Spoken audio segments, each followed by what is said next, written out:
बहुत बात अस्सलाम वालेकुम भाई, मेरा नाम तैयबा है। तुहाडे वल्लों सानूं 10,000 रुपये कल भी मिले, अज भी 10,000 मिले, सानूं 20,000 रुपया मिल गया। तैयबा अल्लाह सानूं तंदुरुस्ती देवे, तुहानूं हमेशा तंदुरुस्ती रखे, अल्लाह सानूं तुहाडी मेहनत च बरकत पावे, अल्लाह सानूं हमेशा तुसीं रहंदी दुनिया तक हमेशा आबाद रवे, सानूं तंदुरुस्ती देवे, सानूं तुहाडी सेहत तबीयत तंदुरुस्ती हमेशा तुसीं हमेशा सही रहो। पाक तुहाडी बीमारियां परेशानियां दूर करे, तुहाडे बीवी बच्चेआं नूं तंदुरुस्ती, तुहाडे मां प्यो नूं तंदुरुस्ती देवे, तुसीं हमेशा तंदुरुस्ती तुहाडी सारी घर दी जी सारी तंदुरुस्ती रहे। सानूं पैसे ने साडे पैसे तुहाडे पैसे साडे बहुत कम्म आंदे, असीं अपनियां बहुत जरूरतां जिन्नां पूरियां करने आं। तुसीं जित्थे भी रहिंदे हमेशा तुसीं खुश रहो, आबाद रहो, तुहानूं अल्लाह ताला तुहानूं हमेशा खुश रखे, आबाद रखे, तुसीं हमेशा तंदुरुस्ती रहो। अल्लाह पाक ते हमेशा तुहाडे ते रहमत ही रवे।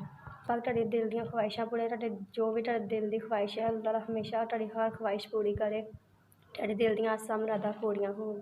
साडे बच्चेआं दा ख्याल रखदे, अल्लाह पाक तुहाडे बच्चेआं दी तंदुरुस्ती देवे, अल्लाह पाक तुहाडे बच्चेआं नूं तंदुरुस्ती रखे, अल्लाह पाक तुहाडे बच्चेआं नूं हमेशा तुहाडे बच्चेआं दियां ख्वाहिशां पूरियां अल्लाह ताला करदा रवे।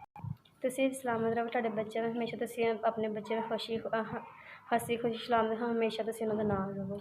पैसे तुहाडे पैसे साडे बहुत ज़्यादा कम्म आंदे, असीं अपनियां बहुत ज़्यादा जरूरतां पूरियां कर लैन्ने आं।